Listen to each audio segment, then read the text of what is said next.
Hi, everyone. Thank you for joining our conversation today. My name is Krista Siringo, and I am a family support consultant at the Vermont Family Network. I specialize in topics related to the transition between being a school age child to becoming an adult as a person with a disability. The Vermont Family Network has been serving families of children with special health needs and disabilities for more than 30 years. We are the federally designated Parent Training and Information Center, the Family to Family Health Information Center, and the Vermont chapter of both Family Voices and Parent to Parent USA. Today, we're having a conversation with Hannah Gallivan titled A College Survival Guide for Youth with Disabilities. Full disclosure, in addition to being a family support consultant at Vermont Family Network, I am also Hannah's mom. Hannah and I have learned so much and are continuing to learn so much about navigating higher education and just in general the transition from leaving school to being out in the world beyond. Um, and we wanted to share some of this learning with other families as well. So, a little bit about Hannah. Or Hannah, would you like to introduce yourself? Sure. Okay. My name is Hannah. I am from Bristol, Vermont. I'm 19 years old and I graduated high school last year. I'm currently a freshman at the University of Illinois Urbana-Champaign, which is about 2 hours south of Chicago. I'm majoring in media and cinema studies with the goal of being in film production and I'm involved with my college's democratic organization, as well as hoping to be in a sorority this spring. Awesome. Well, thank you, Hannah, so much for being here with us today.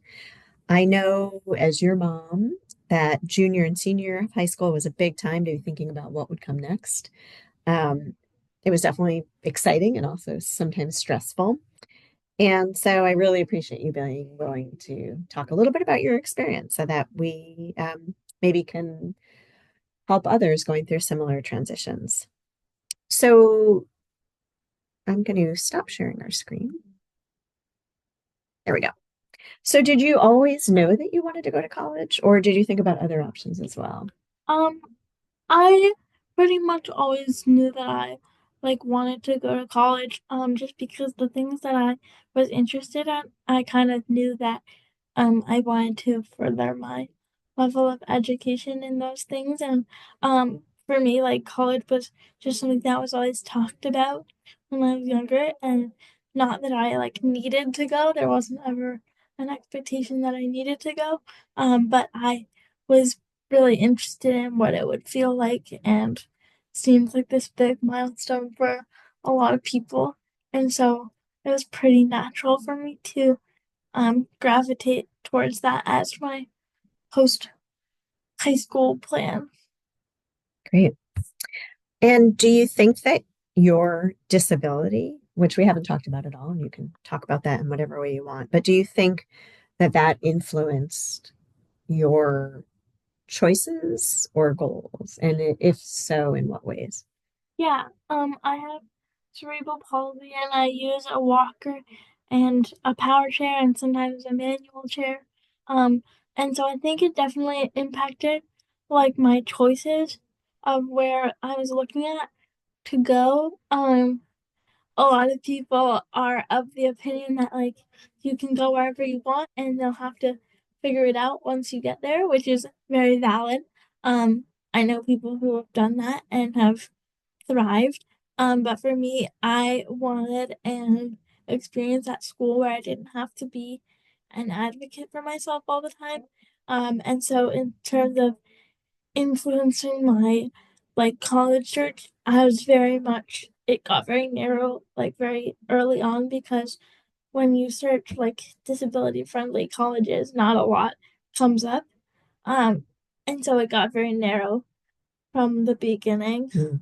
Um, and just realizing that there wasn't a ton of options unless you like really wanted to go down a huge rabbit hole. Um, so did you find it challenging to align what you saw as your goals with what opportunities were available. Yeah, I think I just again the fact that there wasn't many options available in the first place. Mhm. Um and the accessibility of those options kind of varies from school to school.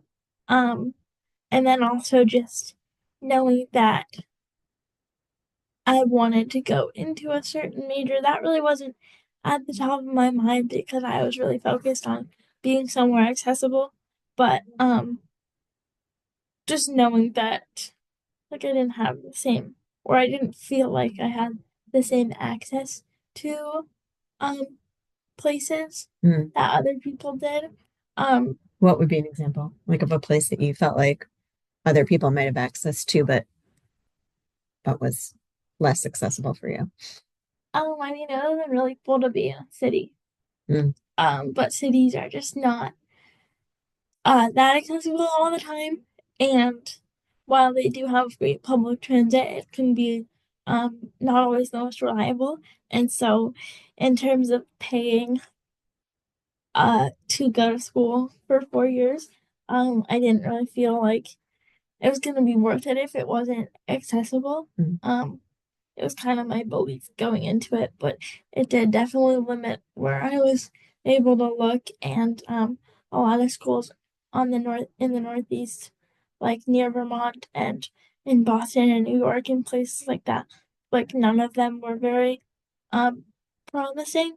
So I knew that I was gonna have to go far away, which for me wasn't a fear that I had, but it definitely um a lot of people don't usually go farther than 3 or 4 hours. So for me, I'm like a plane ride away, which is I kind of appreciate it being somewhere different, but um, it definitely adds another layer to the experience. And I think um having found my school that I go to, like it's been really lovely and very much what I hoped and thought it was going to be. But um being in limbo of like not knowing what I was going to find was very stressful. Mm. Where did you look to find colleges? Were there specific resources that you used? Um, there was like disability focused magazines sometimes had um lists. The New Mobility magazine is a pretty popular one, and they have a list. I also like reached out to some friends of mine who are adults who have disabilities Mm. and asked them about their experiences. I have a couple of friends who went to the University of Illinois, Mm. so it was kind of coming up again and again, and I knew that it was going to be on my list. But if you don't know where to look, or um, you have to use very specific keywords like in your Google searches, so it definitely was a very big process, even to just look for places. Mhm. Well, it sounds like it helped to be able to connect with other people a little bit older than you who had been through a similar process. Yeah, very Yeah. much so. Um, and what specifically do you like best about the University of Illinois, or what are some of the things that the University of Illinois offers for students with disabilities that help to make it your top choice? Yeah, it was between Illinois and like one other school for me, really. That was like my top choices, and then I had a couple others, but those were my top choices. I think Illinois has a program called the Beckwith program, which I'm in right now. And that program focuses solely on students with disabilities, and it provides you with personal care assistance in the morning and at night to help with things like showering and getting changed and getting into bed and things like that. Um, and I think that's a really big part of it for me because I was really nervous about um, how it would look like getting the help that I needed. I'm very lucky in that like I've been able to figure out how to do most things on my own, but it's nice to know that people are there um whenever I need something, or sometimes my body will be more tired than usual. So it's really nice to have people there. Like that's a big part of it because usually um you have to pay for personal care services like out of pocket. Um and this program, it's like there's a program fee, but the cost of the PAs is within that program fee, which Mm. is very unique to them. A lot of colleges are the majority are like, we can help you as much as we can, but like you're mostly on your own with it. Um, With the personal care piece. yeah, Yep. And the Beckwith program, where do they recruit the PAs? They call them their personal assistants. yeah. Where do they recruit the PAs from? The PAs are fellow students, Mm. which for me, like relationship wise, really helps a lot because I'm really good with most people, but being able to connect with someone who's only a year or two older than me is Mhm. a lot easier and more comfortable than someone who's like a full adult or isn't physically in the same headspace that you are. So that's really cool because they're fellow students.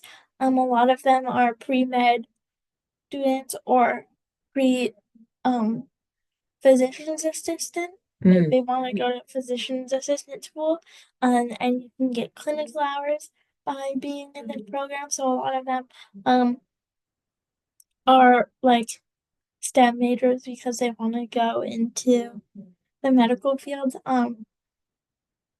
And a lot of them are really nice, and I feel like I have a relationship with all of them.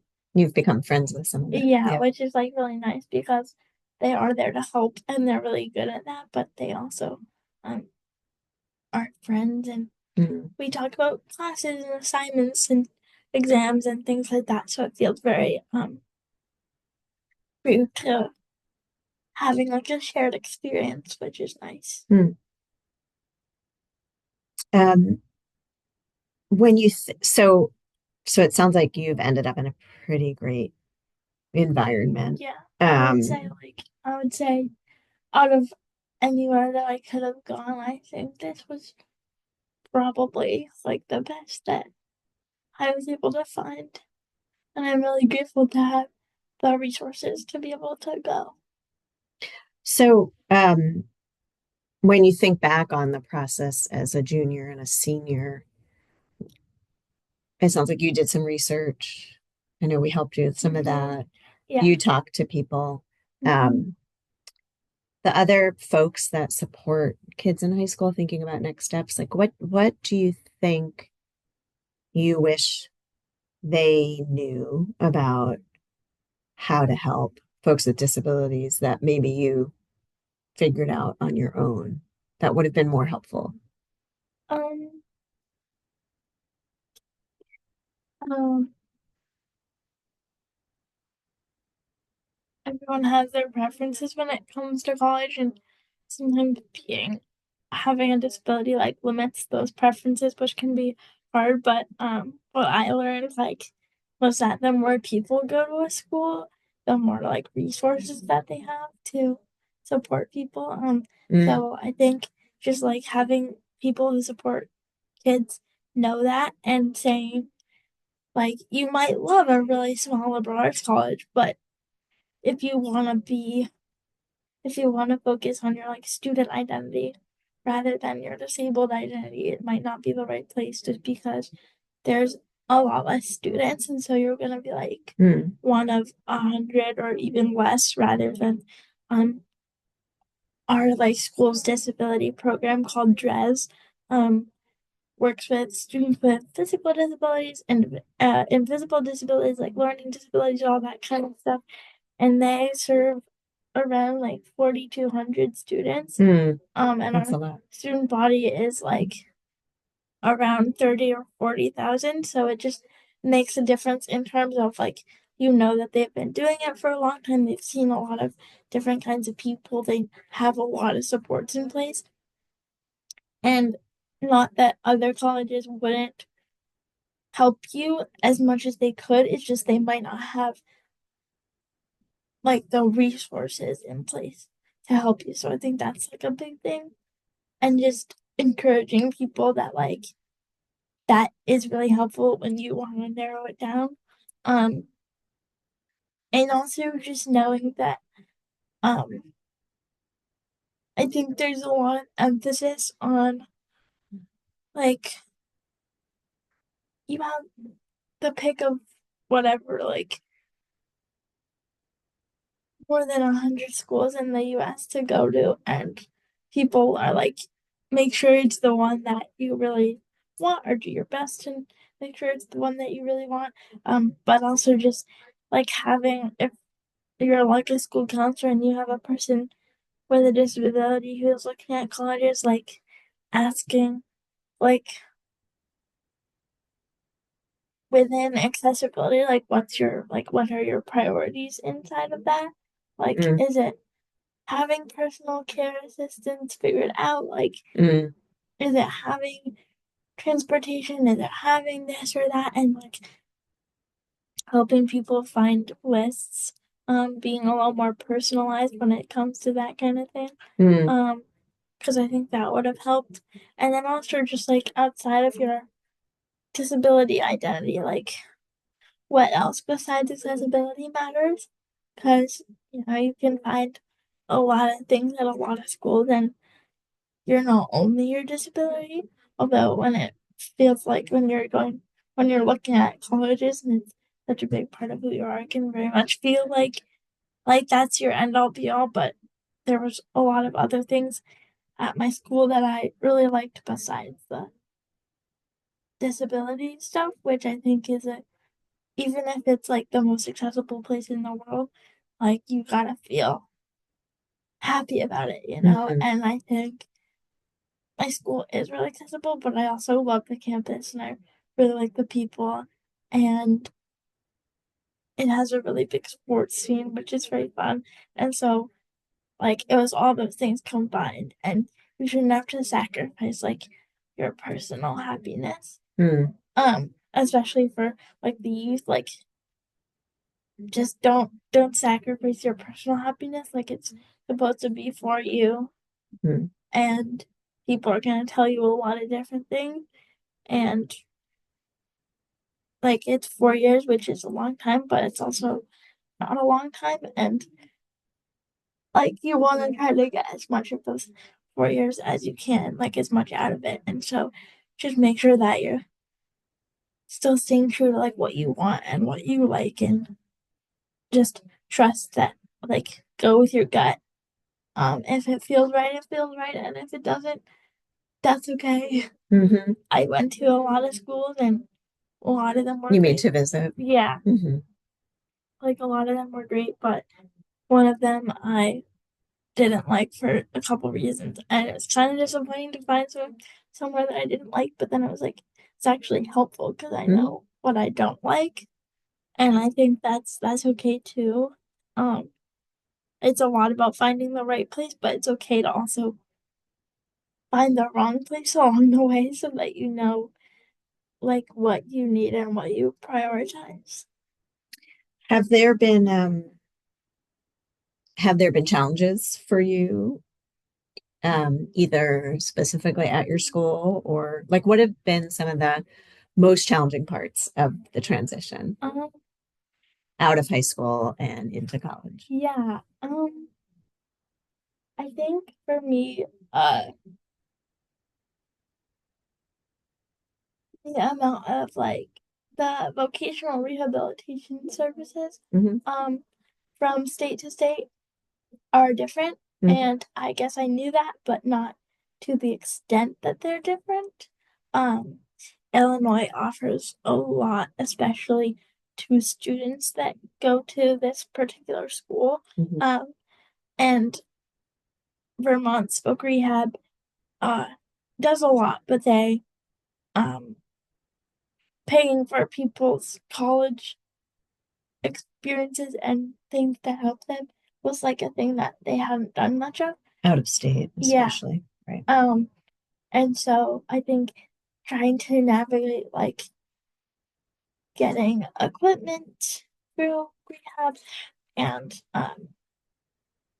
working with the two state agencies together Hmm. has definitely been like a big thing to figure out. Um, every state does it kind of differently. So Hmm. um that's a thing that I'm learning. Um, Also just in general, like making a new routine was very scary Hmm. at first. But then I was like take it a bit at a time and just like see and now What were like some of the parts of your routine that you were worried about, or you um, didn't know how they would work out, in the or morning and at night I think just trying to get used to like the PA thing. the personal assistant? Yeah. Hmm. And also just within the day because the personal assistants only come in the morning and at night. And then during the day you're pretty much on your own. And Hmm. so like figuring out where the bathrooms are in each building and designating my or coordinating my rides with the bus to each class and like figuring out, okay, so I don't have class for like this amount of time. What do I do? Like Hmm. in between. I'm not really in high school, you're not really used to having Hmm. a bunch of downtime. So that was like a big thing for me. Is like I have say two classes, but one of them could be at like 9 and one of them could be at like 2. So Hmm. it's like, okay, so what do I do within that um like time frame? And usually it's studying, which is not very fun, but usually it's studying. Sometimes I'll go back to my dorm, or if I don't want to go back to my dorm, like I'll find somewhere to go and just bring my computer. Hmm. Because a lot of people are just usually hanging out in those places, and you don't really feel like you're being left out of anything because everyone studies at least like 50% of the time. Um, so like figuring out what to do in between classes was a big thing. Trying to remember to like take care of myself and my body Hmm. within going to school because like you guys did a really good job as parents being like, okay, like you should do some stretches or you should um like clip your toenails or you should like put some lotion on your legs so they don't get dry or like that kind of thing. And so I've had to make sure that I do that on top of being a student. And like Hmm. in the beginning, it was really different because I was getting used to so many new things, and it was like I don't know how to manage all of this. But Hmm.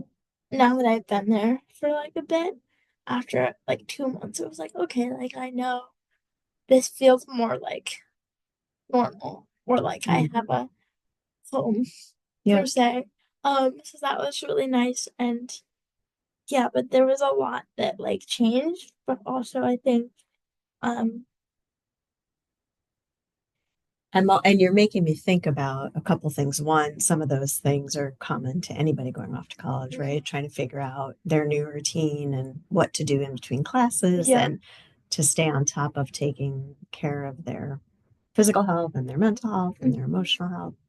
Um, but then also thinking about how important it is to have opportunities to practice when you're in high school, Yeah. being responsible for some of those things. And I know Hmm. you had some practice with some of that, Yeah. like coordinating um, different appointments or things like that. Or, Yeah.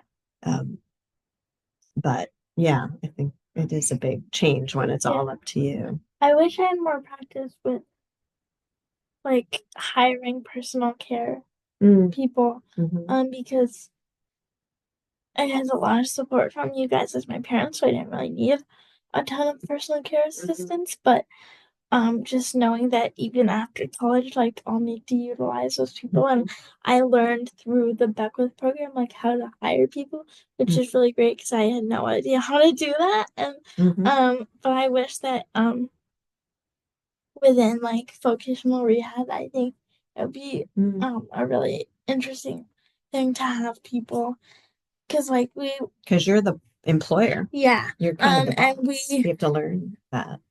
and through Beckwith we went in the summer before we moved in and we learned like how to fill out the timesheets and like how to interview the Mhm. PAs and like how to ask for what we needed. And for a lot of the of my fellow students, that was like their first time um being cared for, I guess Mm. might be the right word, by someone who wasn't their family. Hmm. Yeah. And I was lucky enough to have some other experiences just at summer camps and other places where I Mhm. had to rely on other people. But just knowing how kind of foreign that whole process is, Mhm. and it's very intimate, people are helping you shower and like doing all this stuff. So it's very like, it's a big process to hire somebody. Um, and thankfully all the PAs are so lovely and very open and Mhm. but it's it's a big process and so um I hope that maybe like within high school students like vocational rehabilitation places can um teach like students how to interview and how to ask questions of PAs and how to because I had to do a lot of in-depth explaining, because these people didn't know my body yet. And Mhm. like Mhm. I had practice with that at camps that I had gone to, which really helped because Mhm. a lot of people were like, I don't know how to ask because my parents know me. Mhm. So a lot of people like had not a ton of practice doing that, which I Mhm. think served me really well.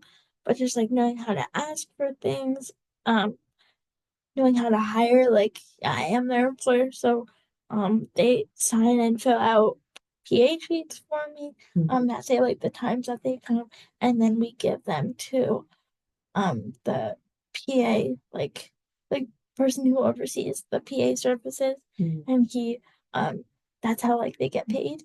But you have to keep on track because it's every 2 weeks and you have to hand it in or else they don't get paid, which is like Mhm. it's a big responsibility and On top of classes and right. yeah. And I want to be the best like employer that I can be and because they take a lot of time out of their schedules to help me so I try to be similarly understanding if they Mm. have exams or other things coming up and they Mm. can't make a shift. And it's kind of funny because we talk a lot about advocating for ourselves, but I've had a lot of conversations with my peers of like, thank you for doing what you do. And I hope that you're comfortable like Mhm. asking me for what you need because like I don't expect you to be super person. Like Yeah. you have a life outside of this and like that's okay and like just let me know because I can be really flexible. Um So you're making me think about that's a whole nother piece of what you've had to figure out at school besides just being a college student mhm, taking classes. Are yeah. there other things that you think you've had to figure out that are unique to being a person with a disability? Um, Um going off to college. probably like a figure out thing, but just like something I discovered is like um because in Vermont we don't have great public transit. We're not known Mhm. for it.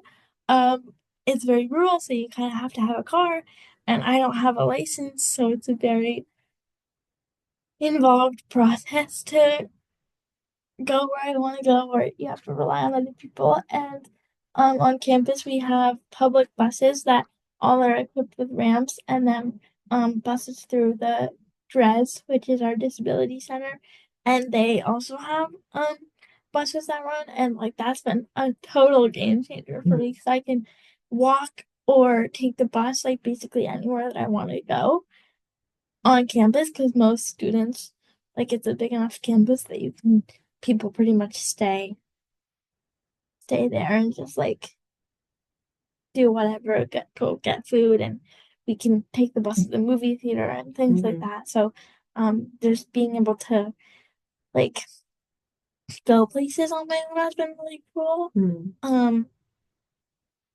also just like it feels very especially when you live in a place that's not super accessible, it's like, am I the problem? And then when you go to a place that's accessible, it's like, oh, like I wasn't the problem. It was like, because I'm able to do all these things now that I wasn't. Like, Hmm. so being in a place that's actually built for lots of people has been also like a game changer in terms of confidence because, like, I go to the pharmacy and I take my service dog to the vet and I go get my prescriptions and I do all these things that I like would be really nervous about doing Hmm.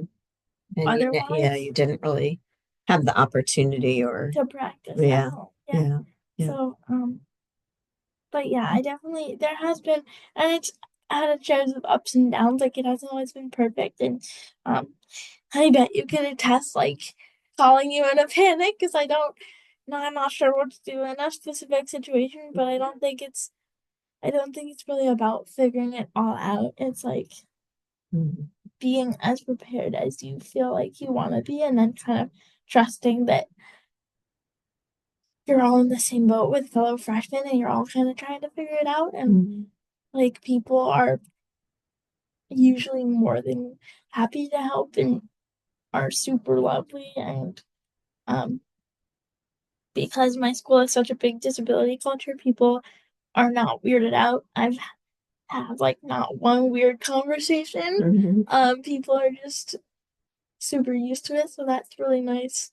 Um I love what you said too about realizing you're not the problem and what a difference it can make to be, I think regardless of your abilities, to be in an environment that is one where you can thrive because you went from not even really ever going into town by yourself at home to flying from Chicago to Burlington by yourself. yeah. So that's Mhm. pretty amazing. Yeah. Um, And like on one hand it's like I wish I didn't really have to go that far, but it's also like I didn't really know when I would get to fly by myself mhm. just in life before this. And so now that I have to, it's kind of like I didn't know that I could, Yeah. and now I have all this like experience. And so Mhm. it's less scary to me now. Mhm. So being far has also given me access to a lot of things that I like didn't know that I would have. Mhm. So I think like as scary as it was, um, I have a really good support system there and I'm able to do a lot. And like it was really scary to think about, but I'm really glad that I like went where I did and I didn't limit myself geographically because I think it would be kind of a different conversation. So your experience, I mean, everyone's experience is unique to them, and you're a person who primarily deals with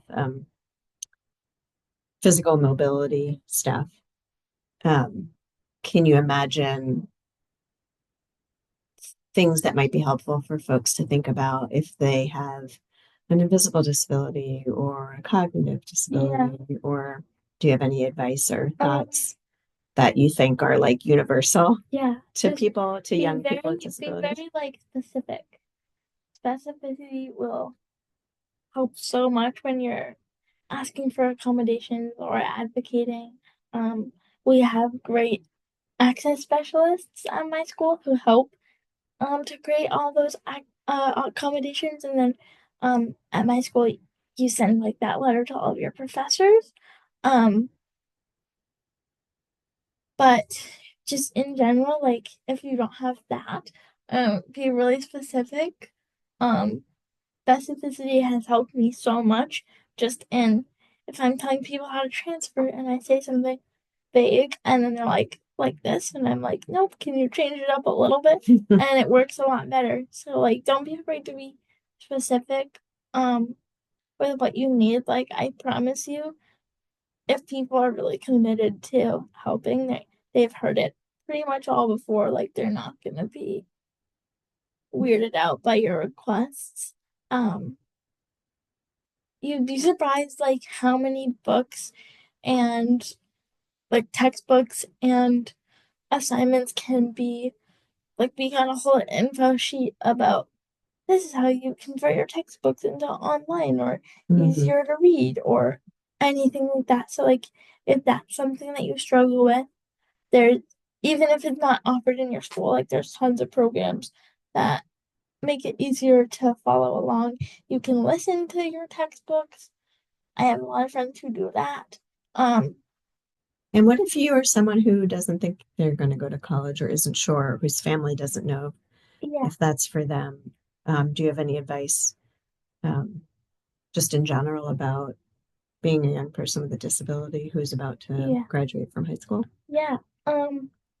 I mean, yeah, college is just one path. It doesn't have to be for everybody. It doesn't have to be what you do.